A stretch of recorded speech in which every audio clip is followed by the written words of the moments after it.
2 दिवसापूर्वी भारतीय जनता पक्षाचे असणारे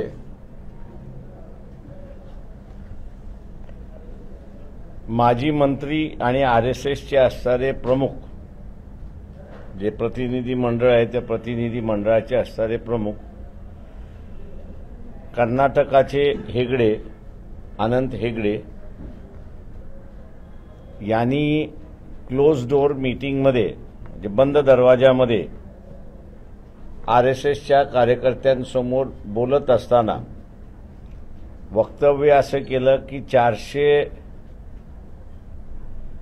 खासदार आपण जिंकले तर वर्षभरामध्येच आम्ही संविधान बदलू असं विधान त्यांनी केलेलं आहे। आणि काही तासापूर्वी त्यांचं असणारं हे विधान सोशल मीडियावरती व्हायरल होते अशी परिस्थिती आहे। पहिल्यांदा आम्ही असं नमूद करतो की आरएसएसनी 1950 सालीच ही घटना ज्यावेळेस स्वीकारली त्याच वेळेस आम्ही ही घटना मानणार नाही असं वक्तव्य केलंय।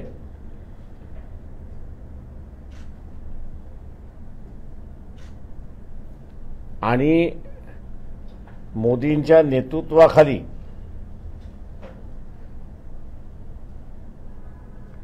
आता संविधान बदलण्याचा घाट त्या ठिकाणी घालण्यात आलेला आहे। आरएसएसने अत्यंत चालाकीने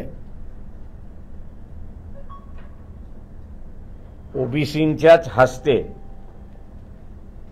ज्या संविधानाने संतांच्या विचारसरणीला एक स्वरूप दिलं, आकार दिला आणि अंमल केला आणि त्याच्याच बरोबर ओबीसीना राजकीय सामाजिक अधिकार मिळाले, नोकरशाहीचे अधिकार मिळाले, त्यांच्याच मार्फत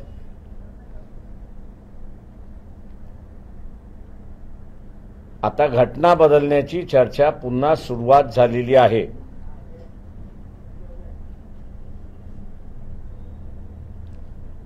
घटना बदलणं म्हणजे या देशामध्ये अराजकतेला आमंत्रण देणं।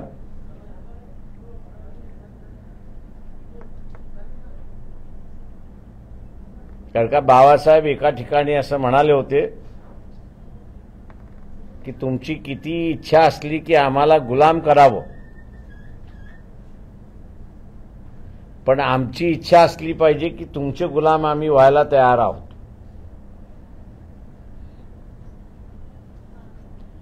तेव्हा प्रत्येक घटक आपला अधिकार शाबूत ठेवण्यासाठी संघर्ष आणि त्या संघर्षातून टकराव आणि त्या टकरावातून अराजकता अशी माजण्याची दाट शक्यता लोकसभेनंतर आहे। त्याच्याच बरोबर आपण पाहिलं असेल तर जी काही आर्थिक रचना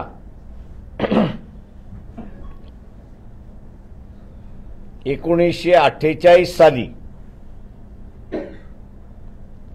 मिक्स्ड इकॉनॉमी म्हणजे श्रमिश्र अर्थव्यवस्था म्हणजे प्रायव्हेट सेक्टर पब्लिक सेक्टर या दोघांचं क्षेत्र वाटून देण्यात आलं होतं आणि त्या प्रमाणात त्या समूहाला अर्थव्यवस्थेमध्ये जागा निर्माण करून देण्यात आली होती। भारतीय जनता पक्ष सत्तेवरती आलं, तिथून नुसती खाजगीकरणाची सुरुवात झाली नाही तर मिनिमम शासन असा नवीन जोड त्या ठिकाणी देण्यात आला। म्हणजे इन्शुरन्समधनं विड्रॉल, बँकिंग सेक्टरमधनं विड्रॉवल, हेल्थ सेक्टरमधनं विड्रॉवल, एम्प्लॉयमेंटमधनं विड्रॉवल आणि ज्या काही वेलफेअर आहेत, मग ते शेतकऱ्यांचं वेलफेअर असेल, योजना असतील, आदिवासींच्या वेलफेअर योजना असतील किंवा शेड्यूल कास्टच्या वेलफेअर योजना असतील, या सगळ्यांना गोबाय देऊन टाकण्यात आलेला आहे, बाय बाय केलेला आहे, टाटा केलेला आहे.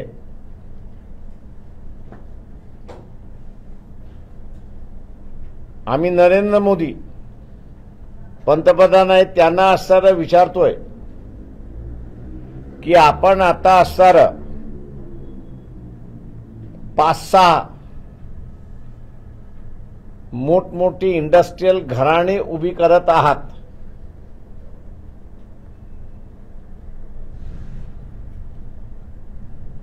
या कॉर्पोरेट हाऊसेसमध्ये भारताला विभाजन केलं जाणार आहे का, याचा खुलासा त्यांनी करावा.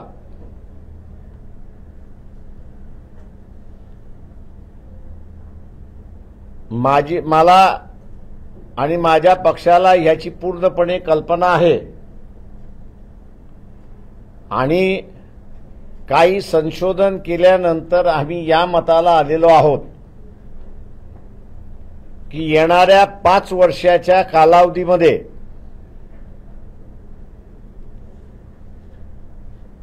आरागत जे माजल्या जाईल, सोशल पॉलिटिकल आरागत जे माजल्या जाईल, त्याला उत्तर म्हणून, आर्थिक उत्तर म्हणून दिल्या जाईल. आणि हे जे 7 किंवा 8 इंडस्ट्रियल कॉर्पोरेशन्स, मल्टीनॅशनल्स ज्यांना प्रोत्साहन दिल्या जातोय, त्यांच्याकडे भारतीय राज्यव्यवस्था दिल्या जाईल आणि त्यांना आखून दिलेल्या झोनमध्येच काम करावं अशी परिस्थिती आहे. आमच्या पक्षाला याची जाणीव आहे की आम्ही नव्या रीतीने ईस्ट इंडिया कंपनी कशी येते, बॅकडोरनी ईस्ट इंडिया कंपनी कशी येते, याचं नव्यानं मांडणी आम्ही या ठिकाणी करतो आहोत. ती ऐन इलेक्शनच्या तोंडावरती मांडणी अशी करतो. याचं कारण की येणाऱ्या 5 वर्षामध्ये वाटचाल त्याच पद्धतीने भारतीय जनता पक्ष आलं तर राहील. जे इकॉनॉमिस्ट आहेत आणि विशेष करून जे फ्युचरिस्टिक इकॉनॉमिक्स ते अभ्यासक आहेत किंवा इकॉनॉमिक्सचे अनालिसिस आहेत, त्यांना आम्ही असणारं आव्हान करतोय की पक्षाने मांडलेली ही भूमिका की उद्याच्या 5 वर्षामध्ये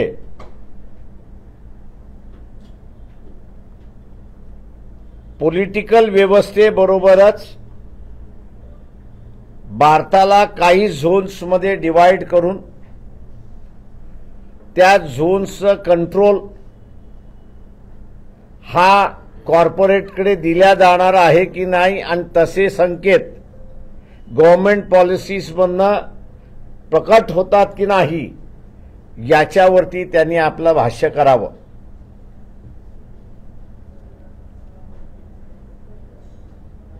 आरएसएस हे जॉग्राफिकल बाउंड्रीज मानत नाही,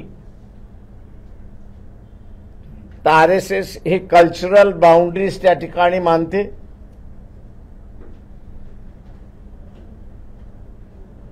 आणि म्हणून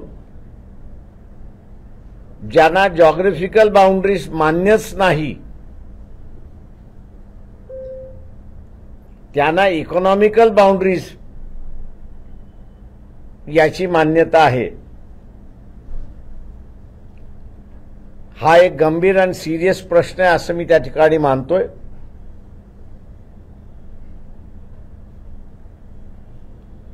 दुर्दैवाने मी जसं मागच्या एका प्रेसमध्ये म्हणालो 11 तारखेला पुन्हा असणारा काँग्रेसचं शिष्टमंडळ हे इलेक्शन कमिशनला भेट घेणार आहेत. काँग्रेस पक्षाने एकत्र जाण्याच्या ऐवजी पूर्ण ऑपोजिशन पार्टीजला इलेक्शन कमिशनकडे त्यांनी घेऊन गेलं पाहिजे. ईव्हीएम बॅन करा ह्या मागणीसाठी नाही, तर ईव्हीएम बरोबर पेपर ट्रेल हा जो वापरला जातोय तो डायरेक्ट पेटीमध्ये पडतो अशी असणारी आजची प्रथा आहे. तो डायरेक्ट पेटीमध्ये न पडता तो वोटरने बघितला पाहिजे आणि वोटरने मग तो पेटीमध्ये त्या ठिकाणी टाकला पाहिजे. ते जर झालं तर ही जी मॅन्युप्युलेशनची चर्चा जी आहे ती त्या ठिकाणी थांबू शकते. काँग्रेस पक्ष या दोन्ही गोष्टींकडे सिरियसली पाहिल अशी आमचा पक्ष अपेक्षित आहे. माझं निवेदन संपलं. आपण आता विचारू शकता. घटना बदलण्याचा घाट सुरू आहे असं म्हटलं तर कशा प्रकारे घटना बदलू शकते? आता असणारा पार्लमेंटरी डेमोक्रेसी आहे ती पार्लमेंटरी डेमोक्रेसीच्या ऐवजी पार्टी डेमोक्रेसी म्हणजे चायनाची आहे. ती दुसरं जे आहे ते अध्यक्षीय पद्धत त्या ठिकाणी येऊ शकते अशी आहे. मताचा अधिकार जो आहे तो मताचा अधिकार शिकलेला आहे, टॅक्स पेयर आहे, त्याच्याच पुरता मर्यादित.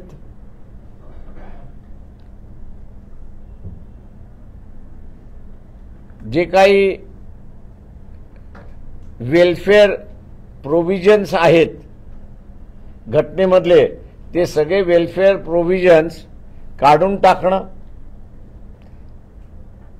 आणि इंग्रजीमध्ये जो इटोपियन वर्ड आहे त्या इटोपियन पद्धतीने असणारं संविधान रचना करणं म्हणजे डिफ्रँचाइज ज्याला आपण म्हणतो तो 50% लोकांचा डिफ्रँचाइज करण्याचा त्यांचा घाट आहे. जी ट्रीटमेंट आज ते मुसलमानाला देतात आहेत तीच ट्रीटमेंट उद्याच्या ओबीसीला, भटक्या विमुक्ताला, आदिवासीला आणि एससीला मिळण्याची शक्यता आहे. ख्रिश्चनांना सुद्धा तीच ट्रीटमेंट त्या ठिकाणी मिळेल. तेव्हा हे काही चेंजेस त्याच्यामध्ये ऑफिंग आहेत असं मी त्या ठिकाणी मानतोय. भारताची फाळणी काही औद्योगिक घराण्यांमध्ये झाल्याचं तुम्ही म्हटलं आणि भारताची जी सध्याची ओळख आहे युनियन ऑफ स्टेट किंवा भारतीय संघराज्य ज्याला म्हटलं जातं, तर या संघराज्याचं हेड मग कोण असेल, काय ती रचना काय असेल?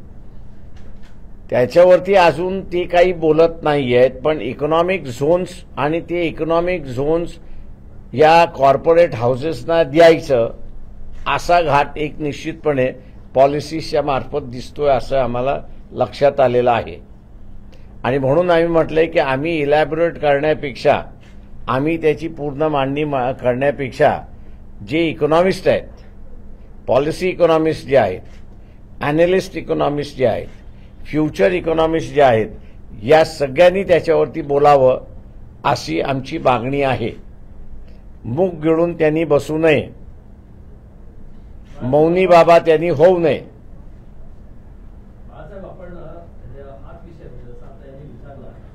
त्याच्यामध्ये आपण संशोधन केलं असाही उल्लेख केला होता की तुमचे काही याच्या संदर्भातलं संशोधन आहे.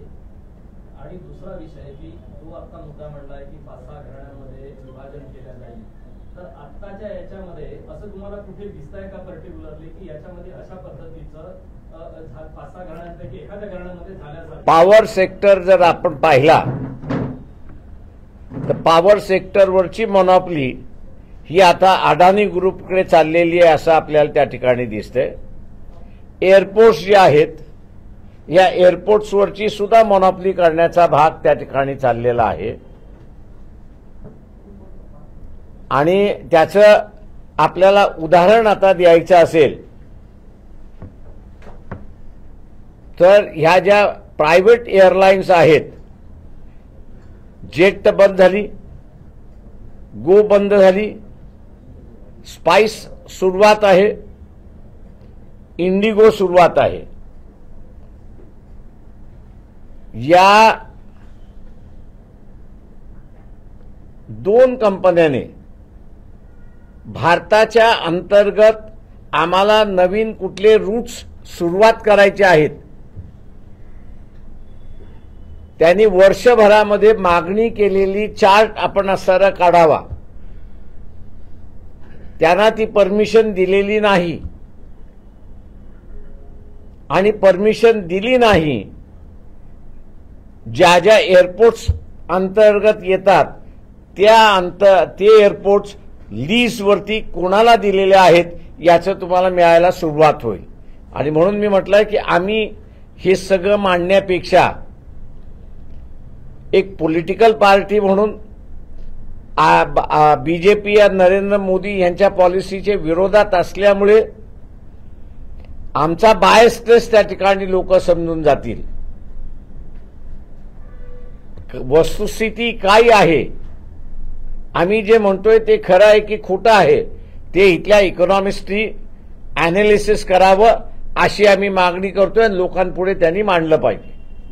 कॉर्पोरेट हाऊसेस जे तुम्ही त्यांच्याबद्दल बोलताय, थेट पॉलिटिकल मॅनिप्युलेशन त्यांना स्वतः ते करू शकतात पुढच्या काळात, की काही एजंट मार्फत ते त्यांचा आता प्रोसिजर काय असेल ते आपल्याला सांगता येणार नाही, पण जे आम्हाला सायन्स दिसायला लागलेले आहेत त्या काही सायन्सचा मी आपल्यासमोर उल्लेख केलेला. 9 किंवा 10 तारखेला जागा वाटपच्या संदर्भातली जी बैठक रद्द झाली त्या पाठीमागे आपण हे पहिल्यांदा संपवानंतर येऊ ना. मला माहित नाही. हा प्रश्न याच्याशी संबंधित आहे. तुम्ही आज जे इथं मांडलं ना बाळासाहेब, हा निवडणुकीच्या तोंडावर हा विषय तुम्ही आणला, तर आपल्याला असं वाटतं का की या निवडणुकीच्या प्रचारामध्ये हा विषय प्रामुख्याने देशभरामध्ये चर्चेला जावा? येस, हा गेला पाहिजे. मेन मुद्दा आहे असं मी त्या ठिकाणी मानतोय. काँग्रेस पार्टीकडे असताना फार चांगले इकॉनॉमिस्ट आहेत.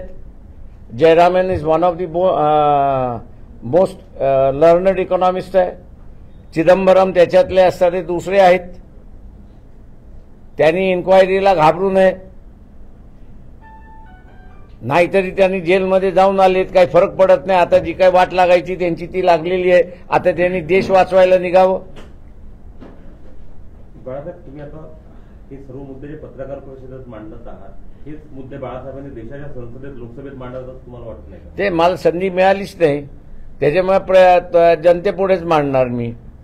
जनतेने मला संधी पार्लमेंटमध्ये दिली तर कदाचित तिथेही मांडीन मी. संधी आता आहे तर त्या संधीचं सोनं करणार आहात? ते संधीचं सोनं करता करता ते पार्लमेंटच शिल्लक राहिलं पाहिजे ना. ते नाही राहिलं तर काय करू? नाही, 2019 मध्ये पण असे विषय तुम्ही मांडलेले होते निवडणुकीच्या पूर्वी. नाही, 2019 मध्ये काहीच मांडलं नव्हतं मी. तुम्ही काही मुद्दे घेऊन अशोक चव्हाणांचा विषय घेऊन त्यावेळेस तुम्ही गेले होते आणि आता हा विषय महाविकास आघाडीच्या बैठकीमध्ये तुम्ही मांडलाय का? होय, मांडलाय ना. मी असणारा 9 तारखेच्या बैठकी 7 तारखेला बैठक होती. त्या 7 तारखेच्या बैठकीमध्ये उद्धव ठाकरे, त्याच्यानंतर शरद पवार आणि काँग्रेस पक्षाचे असणारे बाळासाहेब थोरात, मी यांना म्हणालो होतो की आपलं एग्रीमेंट होईल न एग्रीमेंट होईल ते बाजूला ठेवा, आपण सगळ्यांना बोलू आणि ईव्हीएमच्या संदर्भात इलेक्शन कमिशनने स्वतःच्या वेबसाईटवरती प्रश्न उत्तरं 150 प्रश्न आहेत आणि त्याची उत्तरं त्यांनी दिलेली आहेत. त्या 150 प्रश्नावरती 80 की 81वा जो प्रश्न आहे तो व्हीव्हीपॅट बद्दल आहे, म्हणजे पेपर ट्रेल बद्दल आहे. त्यामध्ये त्यांनी 4 गोष्टी नमूद केलेल्या आहेत की ज्या वोटरला दिसल्या पाहिजेत. आणि मी त्यांना म्हणालो होतो की हाच मुद्दा आपण धरून की वोटरला दिसल्या पाहिजेत, तर ते डायरेक्ट न पडता वोटरने ते बघावं, त्या 4 गोष्टी आहेत का आणि पेटीमध्ये टाकून द्यावं. त्याच्यामध्ये एक सगळ्यात महत्वाचं आहे की त्यांनी जे बटन दाबलेलं आहे सिम्बॉलच्या समोर, तेच सिम्बॉल प्रिंट झाला की न झाला हा त्यांनी बघायचा आहे. आणि तो त्यांनी मग तिथे बघून असेल तर त्यांनी त्या ठिकाणी टाकला पाहिजे. म्हटलं एवढा छोटा मुद्दा घेऊन आपण सगळेजण इलेक्शन कमिशनकडे जाऊ आणि त्यांना म्हणू की आम्ही सगळे पॉलिटिकल पार्टीज हे डिमांड करतो आहोत की वोटरला ती डायरेक्ट पडण्यापेक्षा त्याच्या हातामध्ये देऊन तो बघेल आणि तो टाकेल. फार फार 2 सेकंद त्याच्यापेक्षा अधिक लागतील अशी परिस्थिती आहे. त्याच्यामुळे फार बर्डन होणार नाही.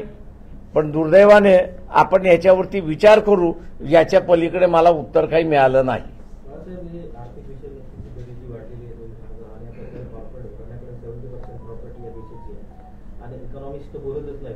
तुम्ही तुमच्या पार्टी फोरमवरच हा मुद्दा रेस केला सगळ्या देशात. आम्ही पार्टी फोरमवरतीच रेस करतो. आमच्या पार्टी फोरमवरती झालेला आहे. आमच्या प्रचार सभेमधनं सुद्धा हा मुद्दा आहे.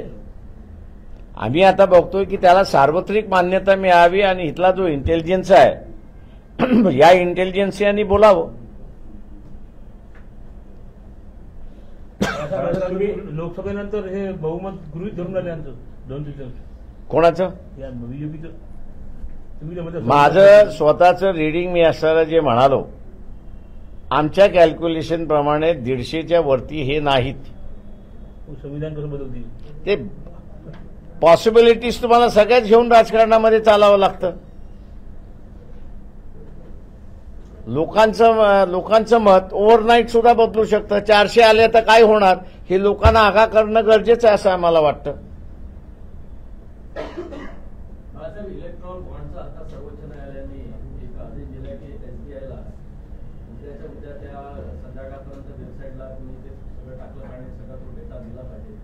या सर्वोच्च न्यायालयाच्या या भूमिकेवर आपलं काय म्हणणं? इमिजिएटली त्याची अंमलबजावणी, पण माझ्या माहितीप्रमाणे असणारं स्टेट बँक ते करायला तयार नाही. आणि मी पुन्हा हे असं म्हणतोय की सगळे लढे हे आमच्याच वाट्याला आलेत असे दिसते. कुठलाही राजकीय पक्ष बॉन्डशी संबंधित आहे का यांच्या अगोदरची कारकिर्दी जी आहे ती पूर्ण बँकिंग सेक्टरमधली, म्हणजे सेक्रेटरी फायनान्स आणि सेक्रेटरी फायनान्स असताना बँकिंग सेक्टर पूर्ण त्यांच्याकडे होतं. त्याच्यामुळे यांना काय घोटाळा झालाय याची पूर्ण कल्पना आहे.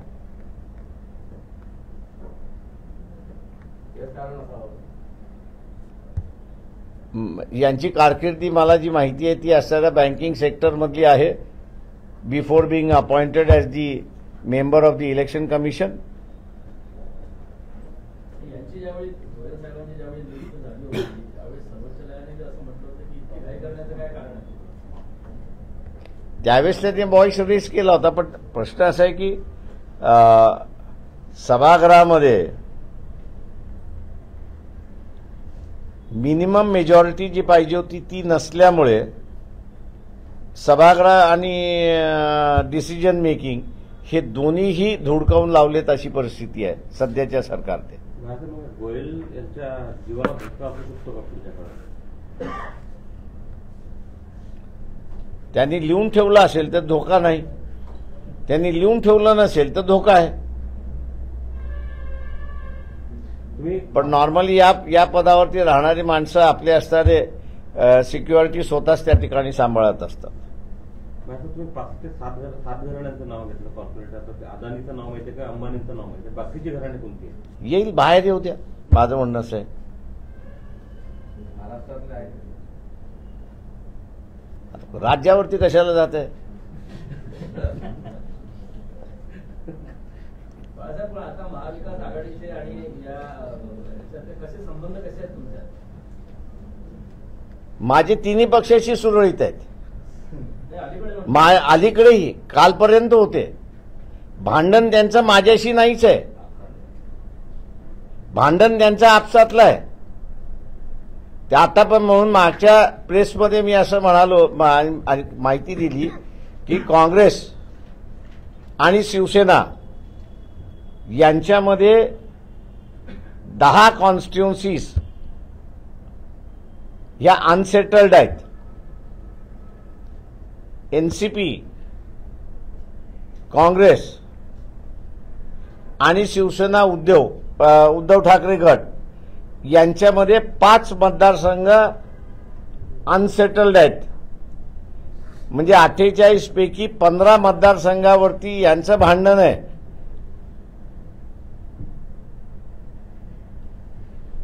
यांचं अंतर्गत भांडणं आहेत ती, आणि यांची अंतर्गत भांडणं मिटवत नाहीत तोपर्यंत वंचित बहुजन आघाडी काहीच करू शकत नाही. आम्ही असताना काल म्हणण्यापेक्षा 9 तारखेची बैठक झाली नाही, त्याच्यानंतर आम्ही असताना एक नवा प्रयत्न त्या ठिकाणी केला, आणि तो म्हणजे रमेश चेनिताल जे एआयसीसीचे रिप्रेझेंटेटिव्ह आहेत त्यांच्याशी संपर्क साधून, मग तुम्ही तिघांचं होत नाही पण काँग्रेस आणि वंचित बहुजन आघाडी,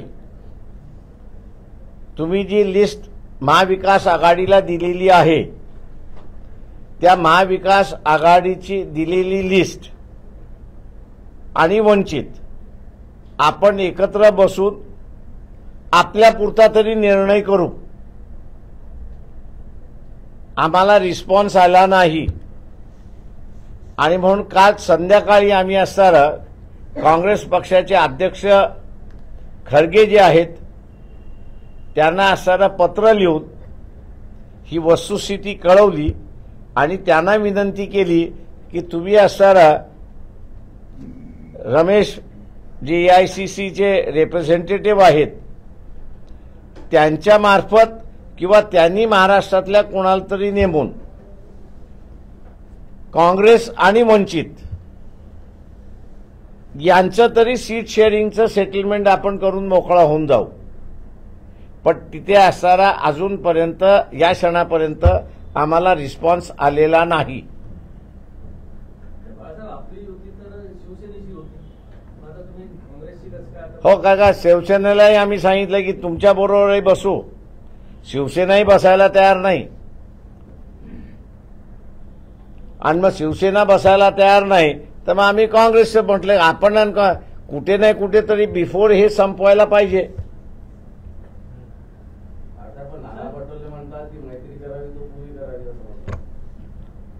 नानाला एबीसीडी माहिती नाही.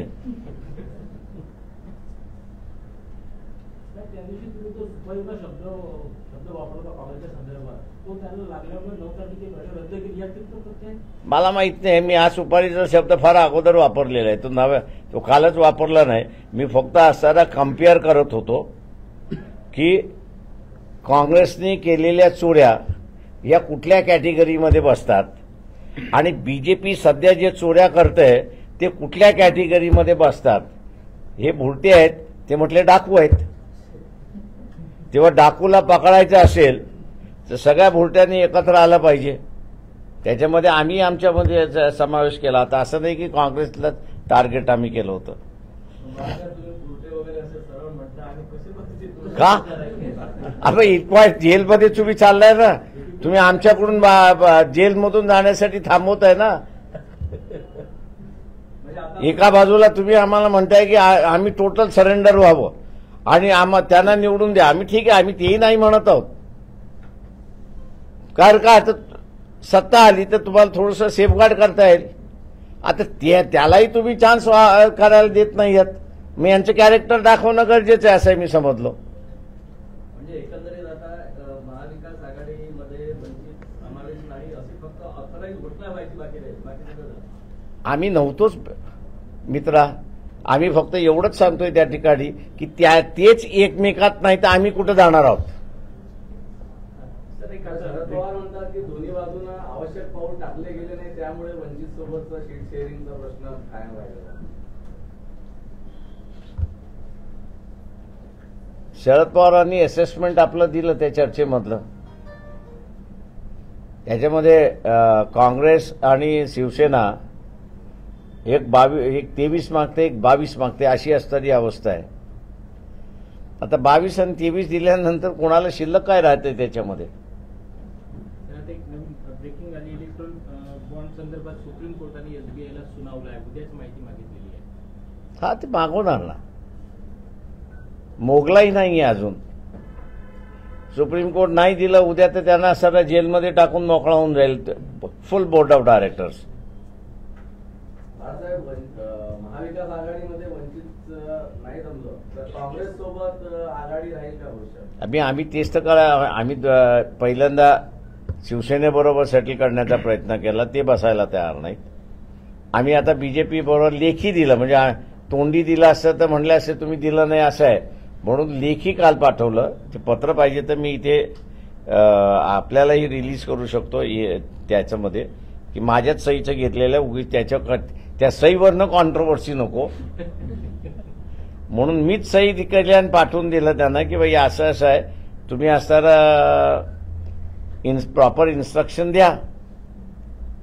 तुम्ही 6 महिन्यापासून सातत्यानं सांगता की उद्धव ठाकरे तुमचे वकील आहे, माझा वकील माझी वकिली बरोबर आता माझे वकील तुम्ही निवडण्यात चूक झाली का तुमची? माझं म्हणणं असं आहे की आमचा वकील त्यांच्याच पक्षाची वकिली करू शकत नाही अशी अवस्था झाली आता.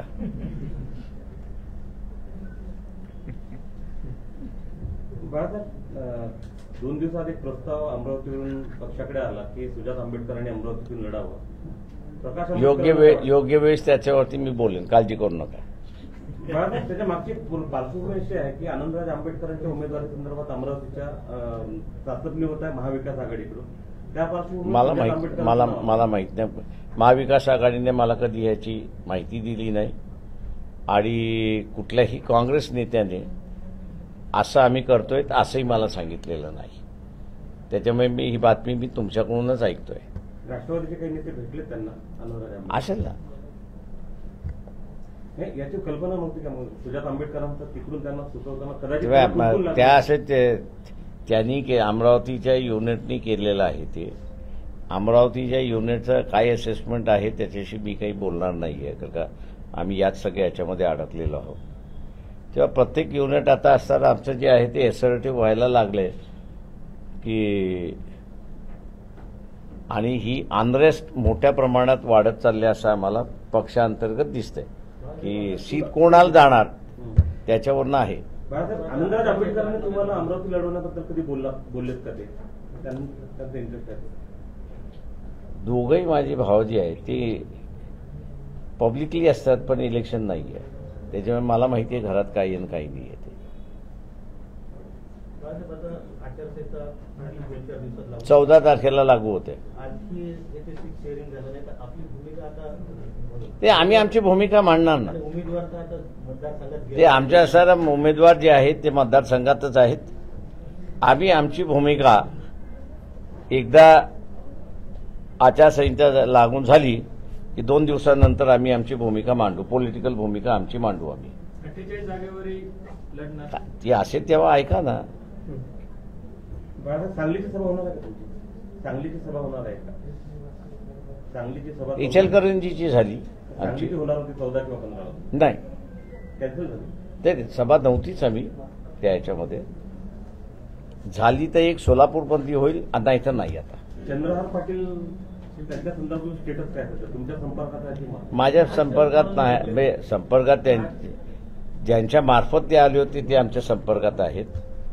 पण मी जे काही वर्तमानपत्रातून ऐकतोय त्यांनी असं उद्धव ठाकरे यांच्यामध्ये जॉईन झालेले आहेत. काँग्रेस ती सीट सोडायला तयार नाही आहे. खासगीमध्ये सुद्धा काँग्रेसवाल्यांनी आम्हाला सांगितलं की आम्हाला ती सीट सोडता येणार नाही त्या ह्याच्यामध्ये. त्याच्यामुळे आता सेना आणि काँग्रेस मधला तो टायअप आहे. त्याच्यामध्ये त्या चंद्रहार पाटलाचा बळी जातोय की हा मोठा इश्यू आहे. निवडणूक जाहीर झाली की पुढच्या 2-3 दिवसात तुमची राजकीय भूमिका तुम्ही स्पष्ट करणार आहात का? आचारसंहिता लागू झाली की आम्हाला स्पष्ट करणं गरजेचंच राहतं. That is the last. Sir Aurangabad में एमआईएम को लेकर क्या है, मतलब वहाँ यूती हो सकती है? जिसके साथ युति करना है उसके साथ हम लोग बैठे हैं, जिसके साथ में नहीं करना है उनके साथ में बैठे नहीं है. काँग्रेसकडून किती जागांची अपेक्षा आहे?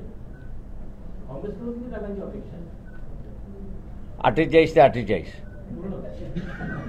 अपेक्षा तुम्ही म्हटलात ना, अपेक्षा सांगितल्या मी. काँग्रेसने 48 द्याव्या आम्हाला, अपेक्षा आहे आमची.